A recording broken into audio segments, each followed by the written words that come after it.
Iran is not a threat to the United States. What is a threat to the United States is our own internal conflicts, our own tendency towards self-destruction, towards suicide. Mm-hmm. God knows I've heard ad nauseum over the last 10 years, the institutions will hold. And you can see, in your imagination, Lincoln rolling over in his grave. No, it's not the institutions, it's who we are. But we rarely ask it about ourselves as Americans. What kind of country produces a world in which it's okay to take a person simply because he's black out of his cell and burn him alive?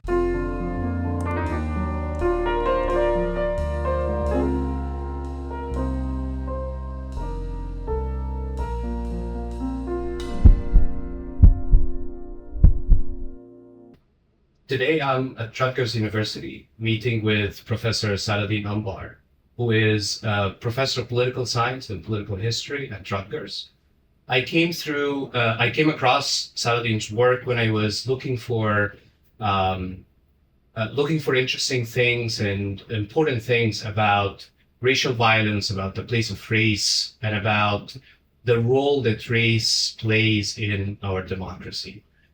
His new book, Murder on the Mississippi, takes us through this long journey where we can understand and think about the place of race in our politics. Saladin, thank you so much, and welcome to Vital Signs. Ahmed, it's really a pleasure to meet you and to be here. Thank you. Thank you. So let's get started. And you actually mentioned this in the book. The book discusses an important moment in the history of Abraham Lincoln and in his early career formation, in a way. But you yourself ask in the book, why another book about Lincoln? What do we need? What more? Why do we need to think about Lincoln, and what more do we need to know? Well, it really is an act of arrogance intellectually to write another book on Lincoln. But, I think it's because I have a fundamentally different take from sort of the mainstream academic view of Lincoln, at least his politics. And that mainstream view says that he was a cautious politician who was motivated later on through the Emancipation Proclamation, primarily for his love of the Union and his interest in keeping the American Republic together. And he moved towards this anti-slavery position, out of necessity rather than out of some deep, compassionate or significant feeling. And I think that's fundamentally wrong. And I came to that conclusion after really going through the Lyceum address, his first major address of national consequence, and then looking at the crimes, these mob murders, acts of mob vigilantism that he references in this speech, and why he chose to speak out about them.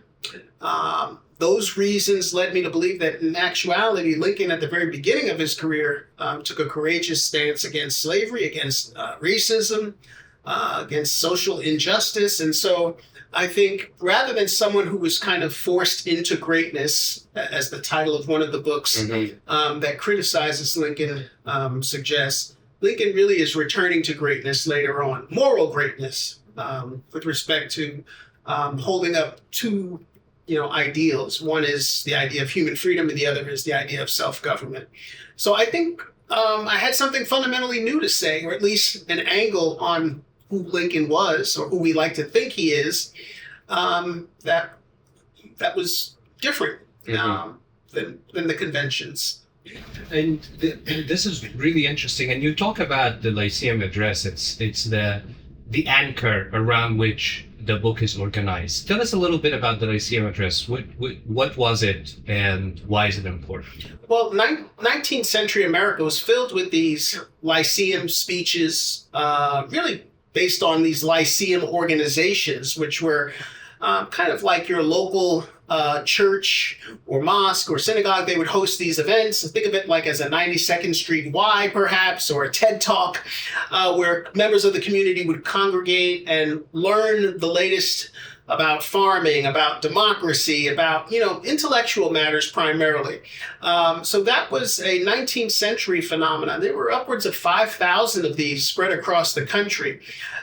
So Springfield, Illinois, Lincoln's hometown, has a number of these initially. It dwindles down to one Lyceum in Springfield. And if you're an up-and-coming politician, you need to go and give one of these talks to kind of put your stamp on the local community and sort of introduce yourself to the political elites and to the community as someone who has something interesting to say. And so Lincoln decides in late 1837 and into 1838, when he delivers the address, to do so. And that's where he begins to reference these heinous crimes that I talk about in the book. Mm-hmm. And so what sets his Lyceum address apart? So what did he talk about in the Lyceum address that you found so interesting and important?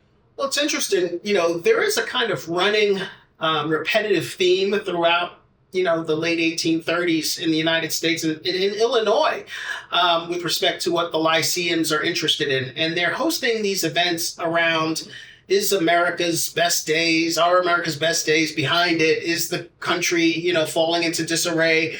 What's going to happen to our democracy? And the subject of Lincoln's address is on the perpetuation of our political institutions. Mm-hmm. He thinks America's institutions may not hold. So that's not new. But what is new is that the examples he cites to provide heft to his argument about the dangers to American democracy are 3 racially motivated killings. And the most significant of which for Lincoln was this burning of a black man by the name of Francis McIntosh in St. Louis in April of 1836. Of all the possible crimes he could have selected, and there were crimes against quote-unquote innocent whites who would have been more palatable to his audience in Illinois, Lincoln decides to choose 3 racially motivated crimes to highlight the relationship, I think, between racial injustice and the need for not just representative government, but a republic that actually can represent everyone through the rule of law. This is so.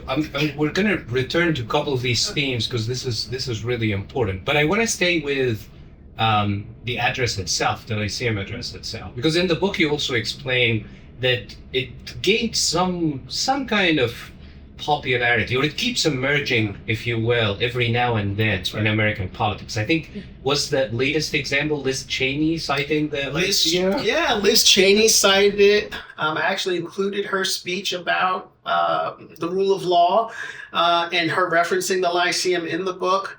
Jamie Raskin cites it after the January 6th episode. So yeah, it's been used by lots of figures. Joseph McCarthy talked about it in a speech. I think the power comes from a particular line that Lincoln utters, and the line is, as a nation of free men, we must live together through all time or die by suicide. And Lincoln goes on to talk about how Russia is not any threat to the United States. Perhaps if you were around, you would say Iran is not a threat to the United States. What is a threat to the United States is our own internal conflicts, our own tendency towards self-destruction, towards suicide. And how will this come about? Well, it'll come about primarily through a disregard for the rule of law,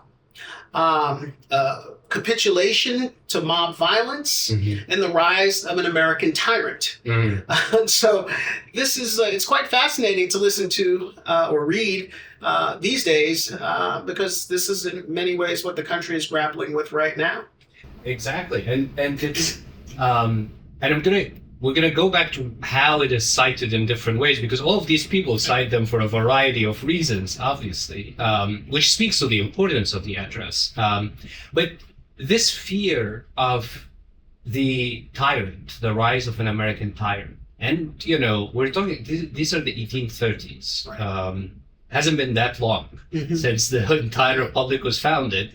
And Lincoln, you're saying Lincoln was really worried that we're going into a process where we have a tyrant. Who is that tyrant, and why is he concerned? Well, it's a great question. Historians have speculated that perhaps he's speaking about Andrew Jackson, who very famously defied America's political institutions, the Supreme Court, the National Bank, we know. And so there is some sense that Jacksonian politics hangs over the speech. But Lincoln really doesn't reference a particular tyrant. He gives you suggestions of what that person might look like. It might look like a Napoleon, it might look like a Caesar or an Alexander the Great. Someone whose ambitions are so outsized, so egocentric that it would lend itself towards tyranny. But he doesn't specifically reference this unnamed tyrant, but he does give you the sense of what the circumstances are surrounding it. And in the 1830s, one of the critical circumstances is the dying off of the revolutionary generation. James Monroe had just passed maybe a year or so before Lincoln's Lyceum address on January 27th of 1838. We know famously that Thomas Jefferson and John Adams died 50 years to the day after the signing of the Declaration of Independence. So what Lincoln is suggesting and saying, really, is that the muscle memory of democracy is decaying and being lost.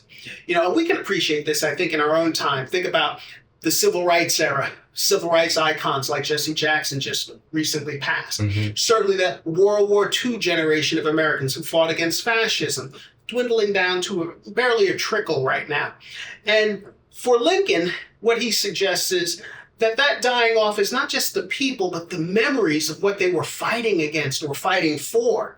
And when that happens, democracy no longer becomes, a subject that's carried on through oral history, living and breathing flesh and bones. It's carried on in a textbook, and it loses its resonance, it loses its power, and therefore people have to perpetually be re-educated about why self-government matters, because the people who built that edifice are now gone.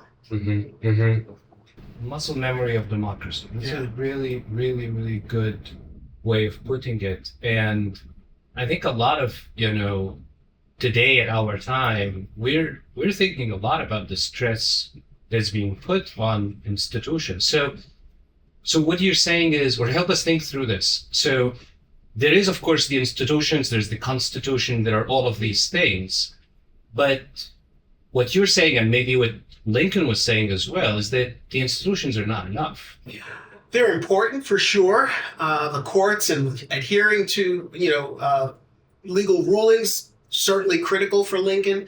However, Lincoln understands, and I think wants us to understand, that really it comes down to democracy, comes down to the character of the citizenry.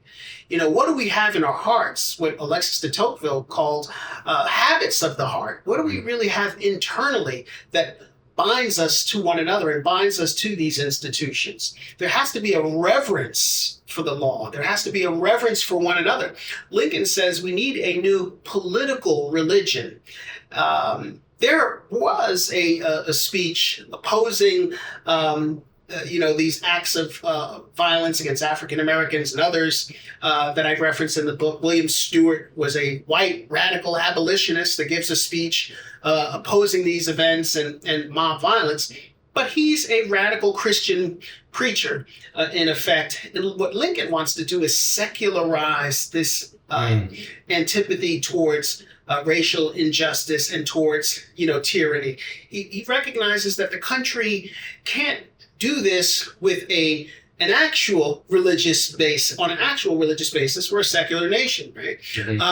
We need a political religion, and I think that for Lincoln means all of us have to have a kind of connectivity to one another and to the Constitution that is deeper, more meaningful. And so, James Madison loves, separation of powers and checks and balances and a compound government. We've got federalism. We've got all these, Bill of Rights. And Lincoln's like, all it takes is one bad dude to wreck this whole project.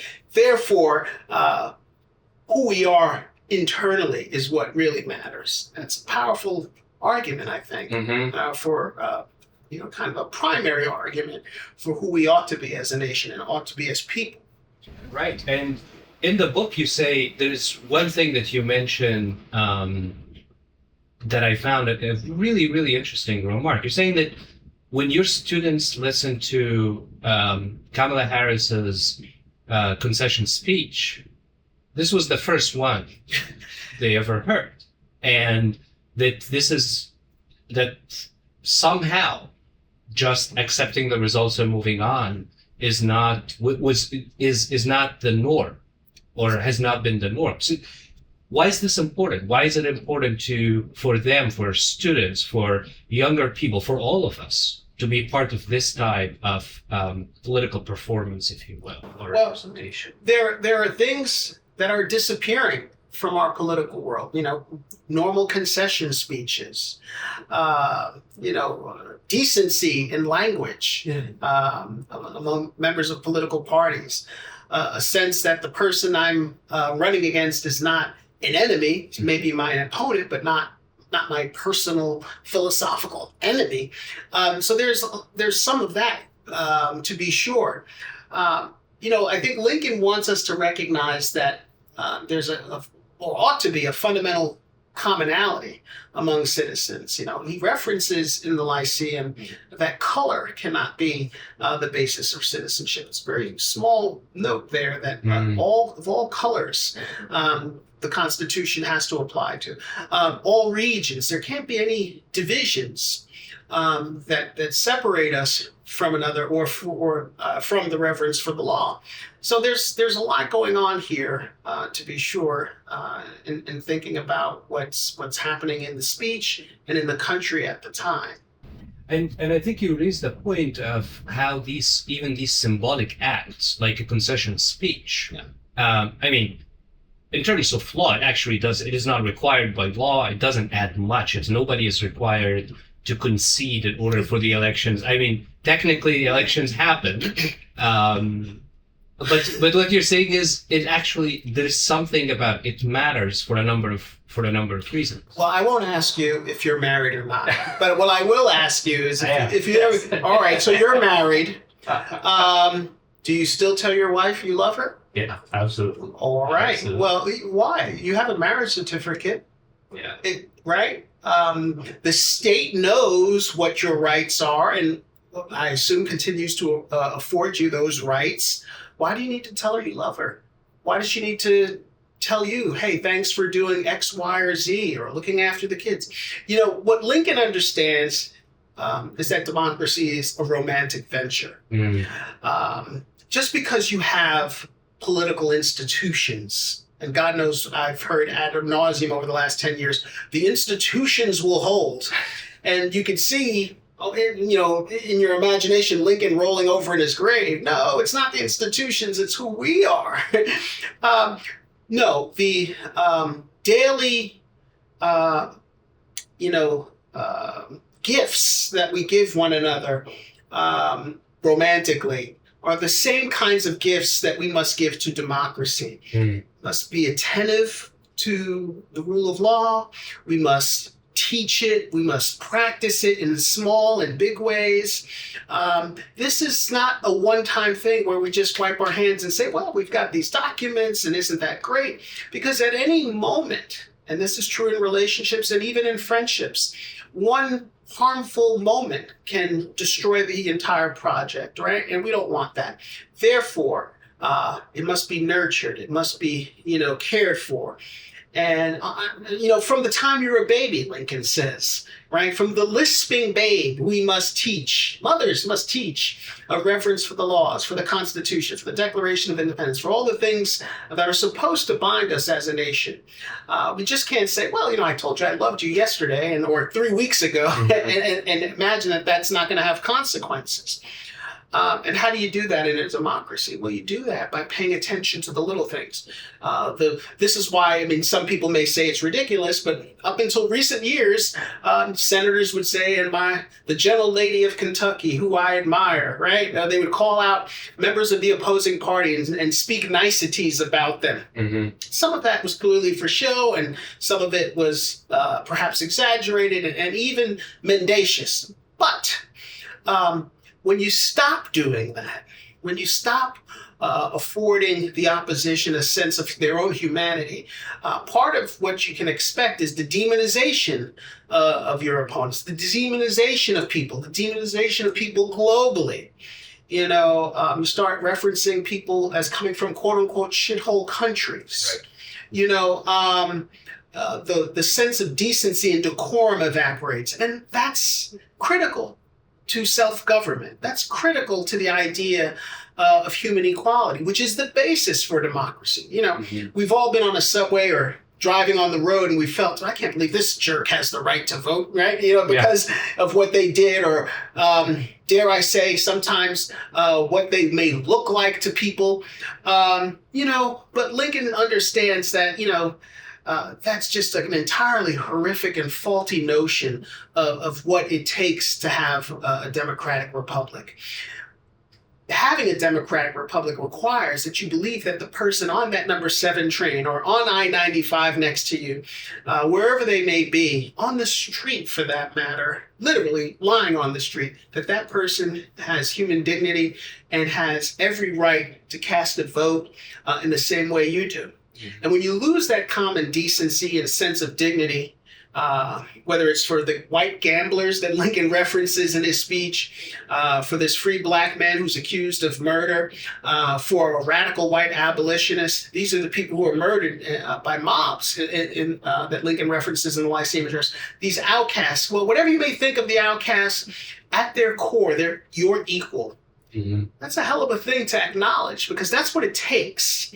And I think if you listen to our political rhetoric carefully, we have, I wouldn't dare put a percentage on it, but any number of our elected officials believing that there's a certain segment of the population that's really undeserving of human equality based on where they're from, based on their physical appearance, what they look like, their religion, you name it, what they believe, and therefore democracy becomes only a kind of Herrenvolk ethnic, particularized thing. It's good for me and maybe my handful of friends, but not something that can be universalized. Mm-hmm.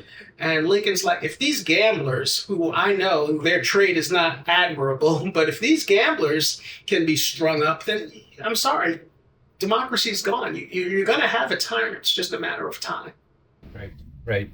Let's dive a little deeper into these 3 key events of racial violence.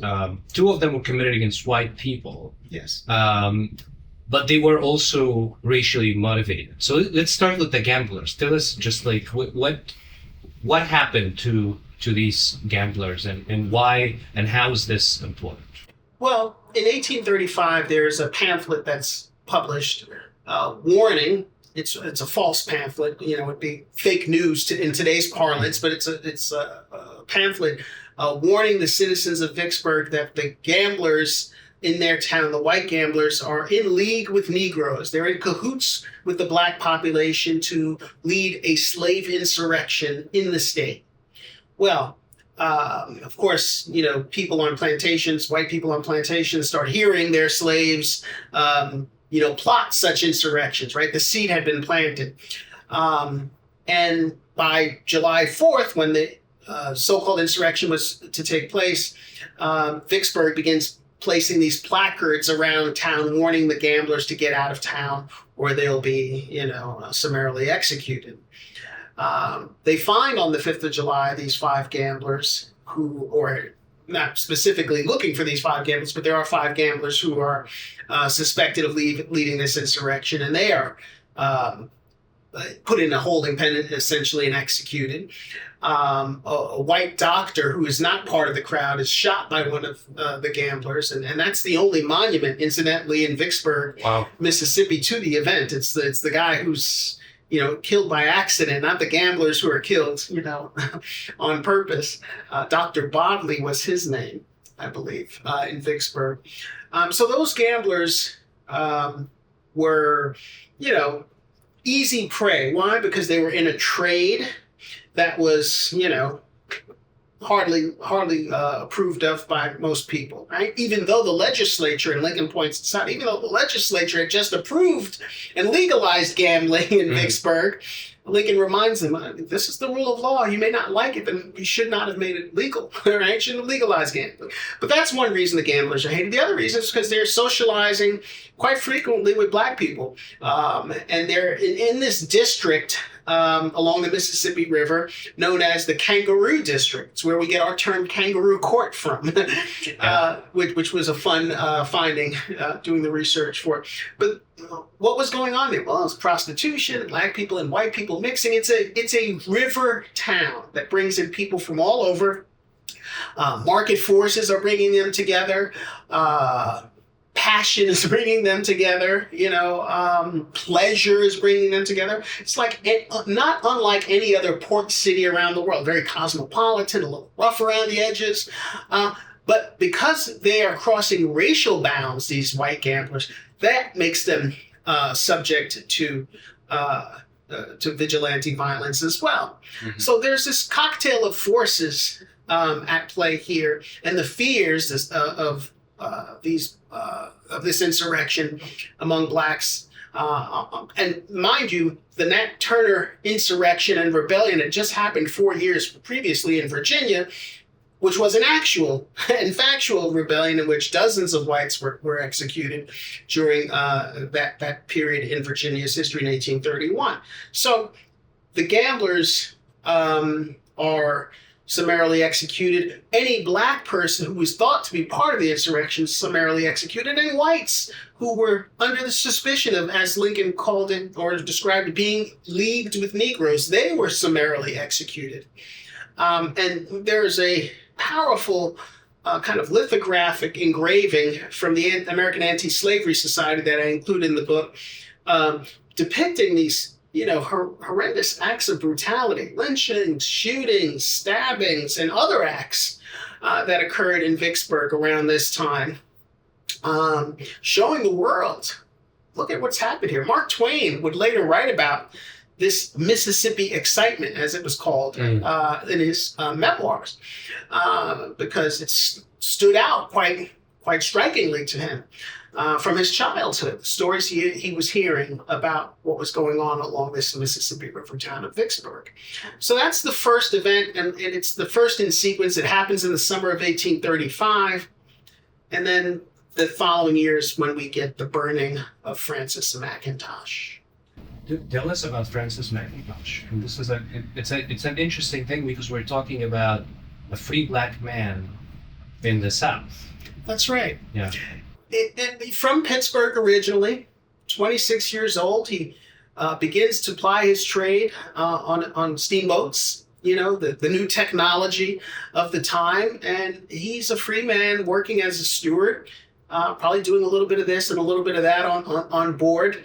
Falls in love with a woman from another boat. And they're supposed to meet up in St. Louis, which is where she lives. He's coming up from New Orleans on the steamboat. Again, 26 years old. We know, there's not a whole lot we know about McIntosh. We do know he's wearing a red jacket that had been gifted to him by gamblers down in New Orleans. It's important to humanize these people, these historical figures, and to try to learn as much as we can about them. A lot of historians have looked at the Lyceum address, if I may just briefly digress here, and have paid very little attention to who McIntosh was as a person, or the gamblers for that matter. Lovejoy is a big historical figure, but these figures deserve respect and time. Right. McIntosh comes off the boat about 5 o'clock at night, April 28th, 1836, and he's going to meet his girlfriend. And he's stopped by police who ask him to apprehend a suspect who is running along the docks, whom they haven't been able to catch. And McIntosh sees these white men yelling at him to stop another white man. And this is the era before uniformed police. Yeah. Right? Yeah. And, McIntosh doesn't, I'm not going to stop anybody. And he's all going, but then they arrest him. And here's where, the transcript becomes, unknowable, really. But apparently McIntosh believes based on what he's told, that either he'll spend the rest of his life in jail or may not even live.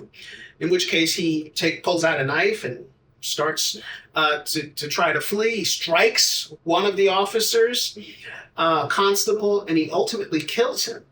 And that leads to a mob that descends upon McIntosh after a chase. He's put in jail. And, as I write in the book, under any other normal society, he would have been arrested, seen the judge the next morning and had a trial, and maybe he would have been found guilty. Who knows? Maybe he would have been found not guilty. We can never know, because America in the 1830s was not normal, and I dare say we still struggle with normality with respect to mob violence and these undemocratic passions. Well, a mob surrounds the jail. They're chanting.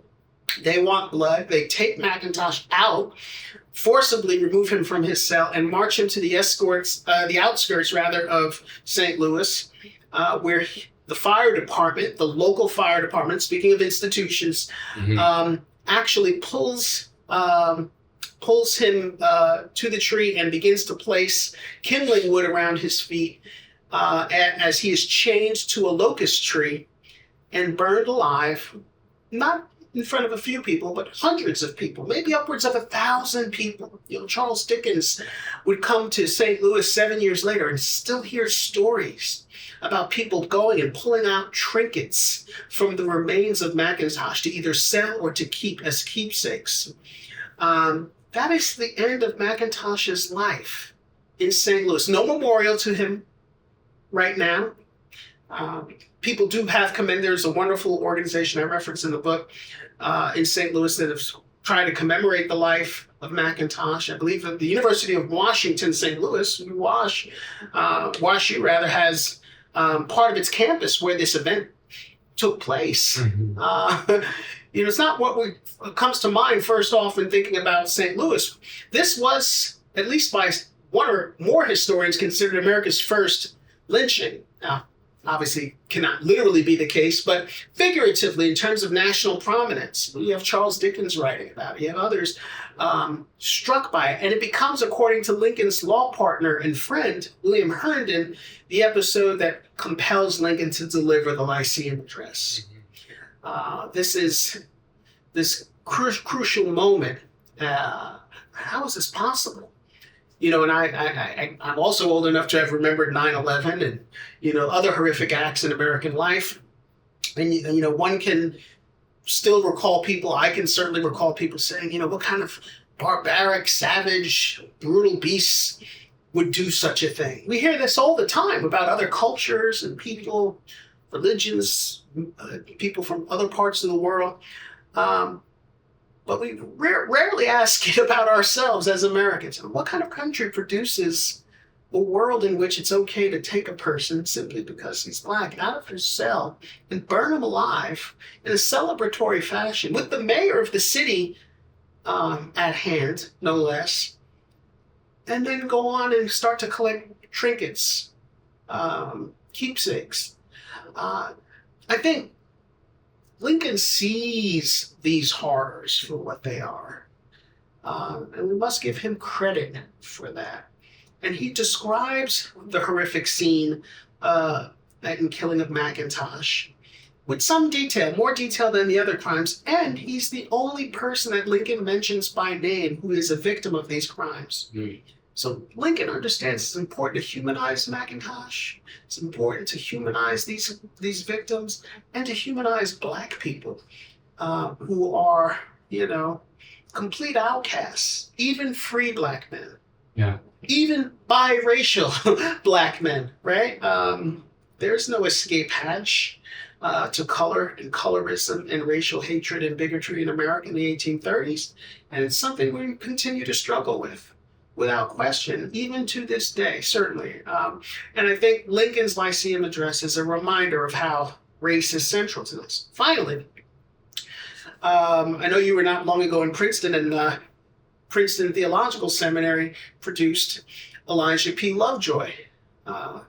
Was a theologian, but a kind of mild Princeton theologian, kind of not a very rabid anti-slavery person.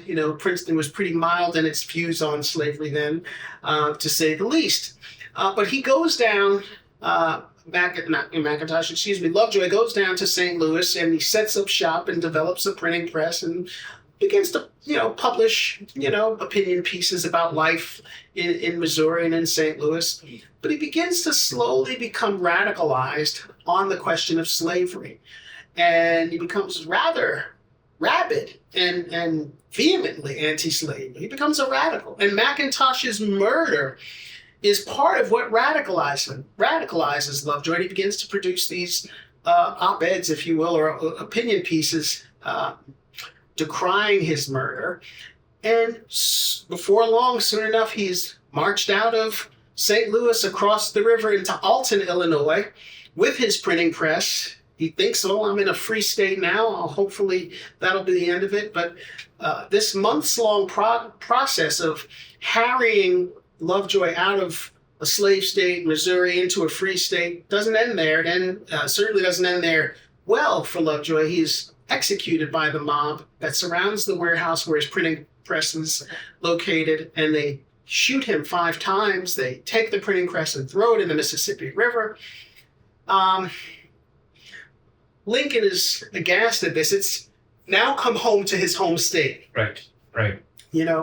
This isn't Mississippi, which, maybe you could wave a hand and say, well, they're just crazy down there, right? That kind of stereotype of the South and of Mississippi, right? St. Louis, it's closer to home, but it's not quite Illinois. Now that it's in the southern part of his state, Lincoln, that cements it. It's time to talk about this. Yeah. I find it intriguing, though, that there were other crimes unrelated to race around the country. Many of them. The 1830s was fraught with violence. We don't have good records, about murders and, acts of violence back then. But we do have kind of the general historic sensibility from good historians who covered American crime that the 1830s was a period of real rising crime and mob violence throughout the country. We do know that. It's hard to put a figure on it, but we do know that. And Lincoln could have picked any. There was a convent in Boston. White women, nuns burned, in the 1830s, the 1834. So he could have picked a number of cases. Why does he gravitate towards these 3 racially motivated murders in a state, incidentally, that has just passed a resolution condemning abolitionism, not slavery? By 1853, Illinois will vote, the legislature will vote to ban the in-migration of blacks into the state. So this is this is hardly some progressive bastion of, anti-racist sentiment. Quite the contrary. Why would you dare, if Lincoln, back to our original premise about the, idealized version of Lincoln as this cautious, moderate politician who's just kind of trying to play both sides against the middle. Why in the world would you talk about race? Why would you name McIntosh by name? Why would you talk about the burning of this black man and this white abolitionist who your state hates? Mm-hmm. Well, it's because Lincoln is going on the record. Sometimes in life, whether you're a politician or a man or a woman or whoever, you just want to go on the record.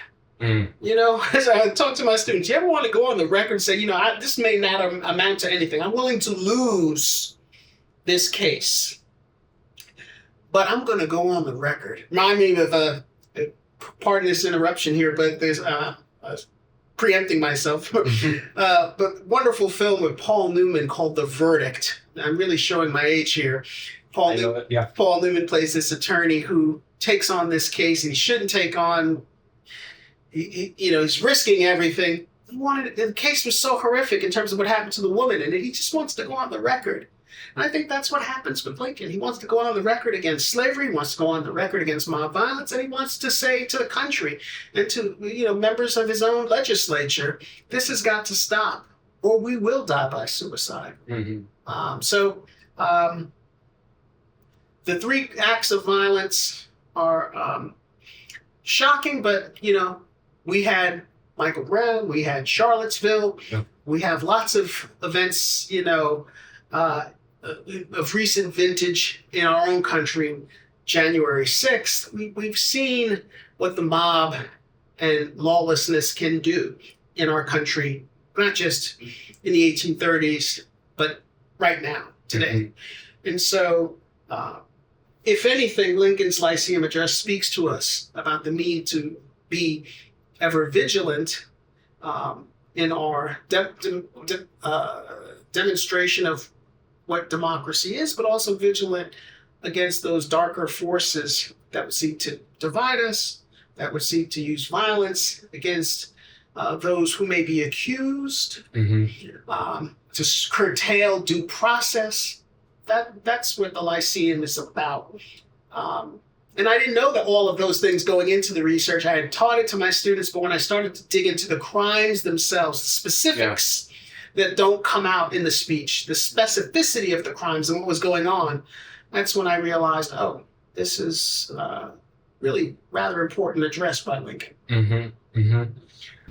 So you draw this connection between these crimes in the 1830s and what we are seeing today, what we encountered in the past few years from Brown, Sunderland, Gray, all of these murders. That's right.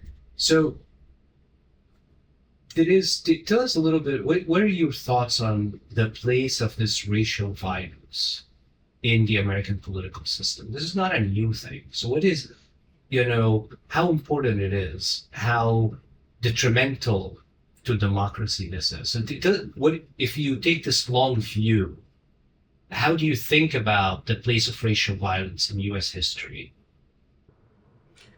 Let's go back to the 1830s. I have books here in my office that extol the virtues of the 1830s as a period of the flourishing of American democracy. Right? It's when Alexis de Tocqueville comes and writes Democracy in America when he visits. It is the period of Jackson. It's the period where more people are voting. Twice as many people are voting in 1828 than they are in 1824. It's a period where not only is the vote increasing, but we start to get political conventions and democracy is taking shape, and get out your violin and everybody sing along to that hymn. But it's the period of the Trail of Tears. It's the period of westward expansion of slavery. It's the period where we're setting up to invade Texas and, annex that. It's a period of great violence, domination through authoritarian slavery in the South, but also the repression of racial and religious minorities in the North. It is a brutal period. And one can only speak about American democracy in glowing terms if we put an asterisk there and suggest that somehow Black lives, Indigenous lives, the lives of religions that are outside of the context of white Anglo-Saxon Protestantism don't matter. Mm. And so there is I think a very compelling case to be made. I'm not the first to make it. Other historians and political scientists have made it. That not only is this antithetical, this racist aspect of who we are, antithetical to democracy. In the American experience, it has been used to uphold democracy. The exclusionary, limited, white supremacist democracy that we've had. Which is to say that free, cheap land in the West, free or cheap land in the West, the expansion of women's voting rights in the West, because women needed to move out there to be with their white partners and start families. They were encouraged by the government to do that. The women's vote out West, cheap land, the expansion of white suffrage. What was that predicated on? Getting rid of Indians, enslaving Blacks, expanding slavery west to make it more lucrative. That's what it was premised upon. And I dare say, later on, the expansion of American democracy would be premised upon other heinous, divisive, racialized notions of who ought to be free and who can be enslaved. So I think we have to really come to grips with the fact that the American Republic in the kind of way that Lincoln envisioned it, I think, as early as 1838, certainly by the time of Gettysburg and the second inaugural, is a country that's, my lifetime. 1964, 65, 68. This is when, I'm born in 69. I am just coming into a brand new kind of country with possibilities.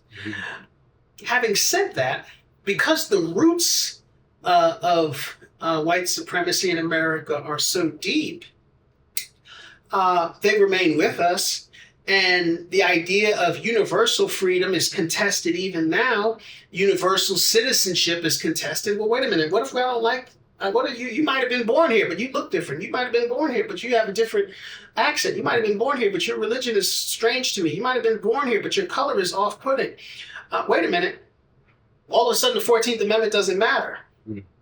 See, this is what Lincoln is saying. Look, this Constitution either matters or it doesn't. And it can't be just for the preservation of white supremacist ideals in this idealized nation that maybe we can have a few racial or ethnic minorities, but not too many. Maybe 90% white country would be fine, but not more than that. And I hate to go off on this kind of riff, but it's true. And I think it's social media and our political leaders, particularly on the right, are espousing this openly. When the president talks about shithole countries, he's talking about African countries, but he's also talking about, in the past, countries that ancestors on my mother's side came from. Places like Sicily, or in Italy, were once shithole countries. And Irish Catholicism was once a shithole religion in this country, and on it goes. And so I think our challenge goes back to, the first Federalist paper, where Hamilton asks a very fundamental question. Is it possible for societies of men, and I would say societies of men and women, is it possible for societies of people today to form government through intentionality, through intention, or are we forever to be reduced to forming government on the basis of accident or force? And the Civil War, in many ways, was an unfortunate but also negative response to the question. It had to be, America had to be forged together as a racially egalitarian society, at least on paper, through violence, through 4 years of violence where 2% of the population died, in battle. What does that say? And then it was maintained for another 60, 70, 80 years through repression and violence. And now, how do we grapple with really having, back to Hamilton's question, not just a society where people form government through intentionality without accident and without force or violence? How do we do it in a way where it's multiracial, multi-ethnic, multi-religious, etc.? That's the American experience. It's the experiment around the world right now. Can we do this absent some kind of common notion of blood or appearance? Or must we forever descend into our tribal sensibility of what it means to be a human being? And I would submit that Lincoln at Gettysburg says what he said at the Lyceum. No, we need a new birth of freedom. There can't be any racialized notions of what it means to have the law apply to you. And that's the gift of the Lyceum. It's also a stark reminder of how far we have to go. And so back to the romance of democracy, the language we use. Maybe your partner's told you, it's not what you said, it's how you said it. The tone we take with one another is so important. And when the tone is off, the relationship can be off. It's a bad sign when you start not speaking to each other affectionately. This is why Lincoln's Lyceum is so powerful, because it's giving us the reminders of what it takes to maintain not just the political institutions, but who we are as a people, would like to be as a people. Mm-hmm. And it comes down to the character, right? I talk about Washington, and Lincoln reveres Washington, but he doesn't revere Washington because he's this great general. There have been many, and Lincoln in the Lyceum mentions other great, perhaps better, more notable generals, Napoleon, Alexander the Great, Julius Caesar, they all could have crossed the Delaware River, I'm thinking, probably, probably could have made it. But what they wouldn't have done is walked away from power. Mm-hmm. Restraint is the leading character of what it is to be a decent person, I would say. Lord knows, if you start acting without restraint, what are you as a man or a woman? But as a nation of people, when you have no restraint, you've lost the core essence of living hospitably, harmoniously in society. And that's why Washington's example, for all of Washington's other flaws, Washington's great gift to the world was, I have all this access to power and I can have it indefinitely. But there's something more important than that. And that is private life, domestic life, family life, life in community. And so I turn this over to the next person. And I go back to, we were talking about earlier about, different religions and so forth. And I remember the famous story or hadith maybe that Muhammad gave, when he returns from battle, we have left the lesser jihad and have come back to the greater jihad. Right. What's the greater jihad? What's the greater struggle? The greater struggle is internal. It's about our fundamental decency, our fundamental humanity, right? That's the blessed are the peacemakers. I'm on this riff because I've been listening to the Pope lately. He's been running around and talking about St. Augustine. Yes. And it's been wonderful, I think, personally, just to put it out there that I think we need more of that. Mm-hmm.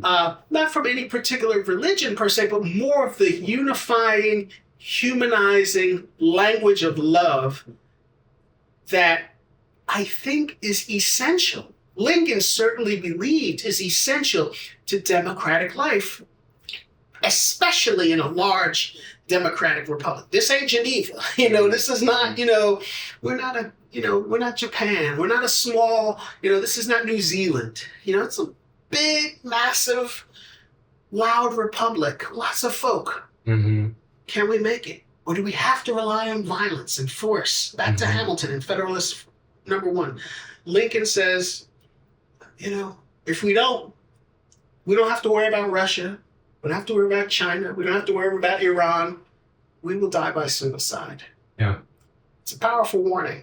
I want to ask about a little footnote before we... Please. There is this this question that you bring about, which is the idea of how characters like Lincoln, like Washington, have fundamental flaws and problems. And I think it is, we are in this world that we're living in with social media, with tiny bits of information flying here and there, just sound bites and getting smaller and smaller.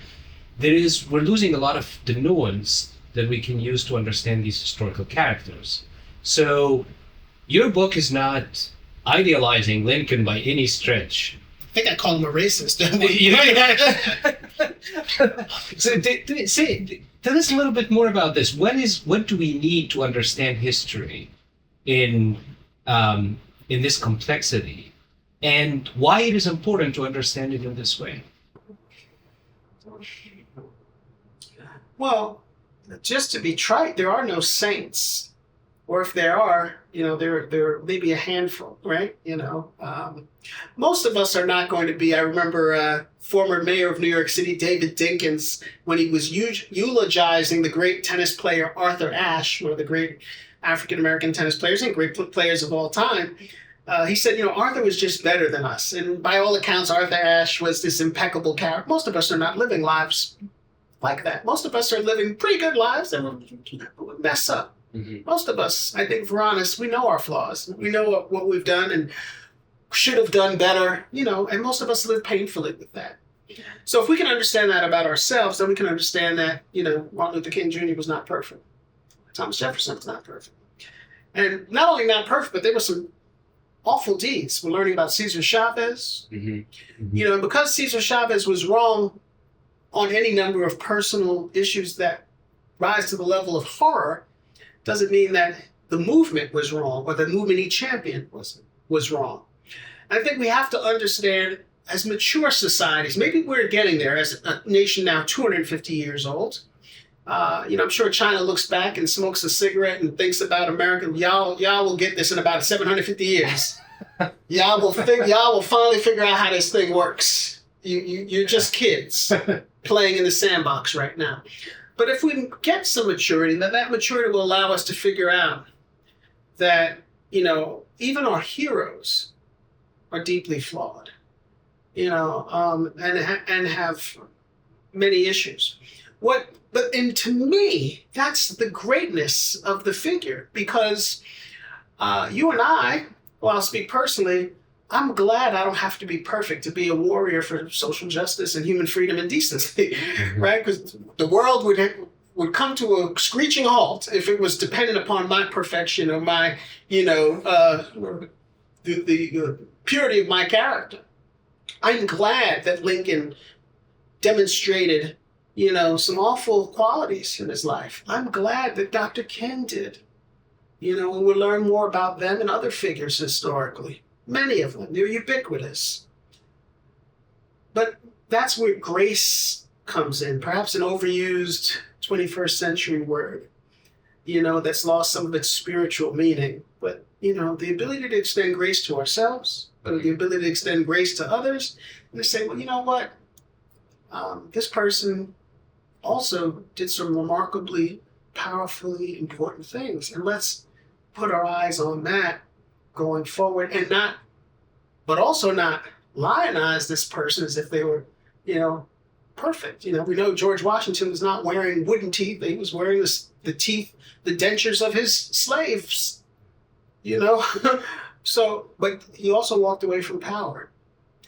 And that's what mature societies, civilizations, cultures, I think that's where we get, you know, China, Iran, you know, there are lots of states or a number of states around the world that have been at this for a much longer time than we have. You know, the Italians, you're sitting there with your tea and there's your, you know, the Pantheon, you know, or your coffee, your espresso, and there's the Pantheon. Right? We've got a long road to go. 250 years sounds long to Americans, but it's really nothing by extension. And so what is it? What comes with that maturity? The ability to hold, you know, competing thoughts, ideas in the mind at the same time. You know, and if Western civilization has a figure historically, culturally, spiritually, it's the idea that Christ was the Son of Man and the Son of God. The Son of Man is flawed. That's the sinner. That's the flesh. That's the carnality. But the Son of God is the person who's representing something divine. And so I think we can, if we take a step back, we can see historically all narratives around heroes, not to get Joseph Campbell up in here, but all narratives around heroes understand that the hero has to overcome a wound. But you don't overcome the wound in a way that the wound disappears. You overcome it that you learn to live with it and to be at peace, perhaps, with it. But pretending it's not there. The imaginary worlds where, you know, that Pete Hegseth has, for example, about what the United States is historically, it's just, you know, it's just a fiction. And why would we want to live in that fiction? Why would we want to live in a world where every founder is heroic and every person that I say is great has no flaws, and that the country is this, uniquely, demonstrably marvelous place? I mean, A, people no longer believe that. B, they shouldn't believe that. C, if we're going to become anything approaching that kind of country, it's going to come with real, as any psychologist will tell you, acknowledging the flaws, the weaknesses, the ills, the bad behavior, the misdeeds. And so that's where I think I am personally as a political historian. I think I hope my students are increasingly there, and that we see ourselves not as exceptional. I don't like the idea of an exceptional country any more than I like the idea of any exceptional race or any exceptional religion or any exceptional person or any exceptional anything. Except maybe some big manicotti, there might be a couple of places. But in the realm of human beings and states, I'm not interested in exceptionalism. The last two lines or the last two words of the Lyceum opening paragraph are the words, our species. Mm-hmm. The last two words of the Gettysburg Address is the earth. Mm-hmm. And the last two words of the second inaugural address by Lincoln are all nations. Mm-hmm. All nations, the earth, our species. Lincoln always made it in the end bigger than, as Dead Prez would say, it's bigger than hip hop. It's bigger than the United States. It's bigger than me and you. It's bigger than any single country. This is about our species. This is about the earth. This is about all nations. Mm-hmm. I love that he does that. It's about what's universal. It's about human beings. It's about humanity. And maybe we're getting there. 250 years old. Give us another 750. We might be halfway there. Yeah. So at the end of every episode, we ask about the vital signs. It's the name of the podcast, and we think about vital signs in two ways. One is, like a doctor taking vital signs. What are the things that we need to pay attention to that you're looking at and observing to know, let's say, the health of democracy and where it's headed? Well, I'll take the lens off of our political leaders and political elites for a moment, because I think we can lose sight of the fact that we are, as individuals and as members of a community and as citizens, we're responsible. There's a great line in Julius Caesar where the crowd roars out at one point after Brutus gives his first great speech before Antony comes in and gives an even better speech. The crowd yells out, "Let him be Caesar." Well, the republic is lost. Why? Because the people have given over to tyranny. The people have given over to tyranny. So I don't want to lose sight of the people. So what am I looking for? I like to think of these big, large political, social, historical issues over decades, centuries as a political scientist and historian. But right now, when I'm parking outside of Wegmans or Target, I just want kindness. I'm looking for kindness. I'm looking on the road for the reduction in anger. Maybe it's because I live in Philly. But I remember saying to myself when we were all quarantined during COVID, I hope that when we come out of this, we will be better people. We won't be as angry or volatile or hate-filled. That we'll have learned some powerful lessons. Maybe some of us have, but I think as a whole, we've come out as a country angrier, more short-tempered, less harmonious. Not everyone, but I think a lot of us have. And I see the anger in ways that gives me pause. And it's not, we could talk about Hegseth and Trump or different figures. Whoever you don't like, there's a long list of those kinds of figures who are political elites. I'm talking about you and me. I'm talking about who we are. Because at the end of the day, and I think this is Lincoln's point, we could blame Andrew Jackson for the mob. But Andrew Jackson didn't put the kindling around his feet. Andrew Jackson didn't tie him to or chain him to a locust tree. He didn't light that fuse. He's responsible in some powerfully abstract way, an important way, yes, but we don't have to give in to those impulses. And I'm looking for kindness. I'm looking for more decency. And that's the basis of any relationship. It's the basis of any sane society. And I think we've got a long way to go. And I think we've taken some steps back since COVID. Mm-hmm. Mm-hmm. That's what I'm looking for. Yeah.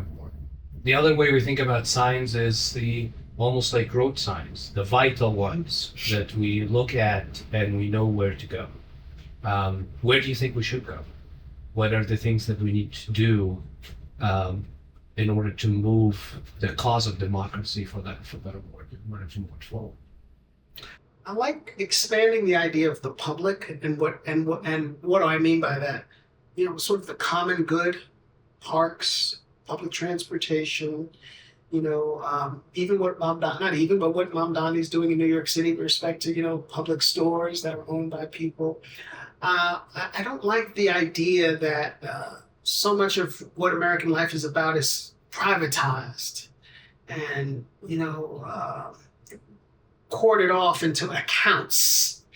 I like the idea of expanding the public good, an idea of the public good, and that we're all in this together, and that we all, whether it's healthcare or transportation or education, we all need a better shot at this. And I'd like to see just the attitude that we, the people, as the Constitution begins, are more deserving of a higher quality of life, and that by the same token, that is not curtailed by any belief that someone may be getting something that they don't deserve. And I think that's such a old style way of thinking that many Americans have had, the fear that someone out there is getting something that they don't deserve, rather than the idea that we all should be getting what we're, as human beings, deserving of. Mm-hmm.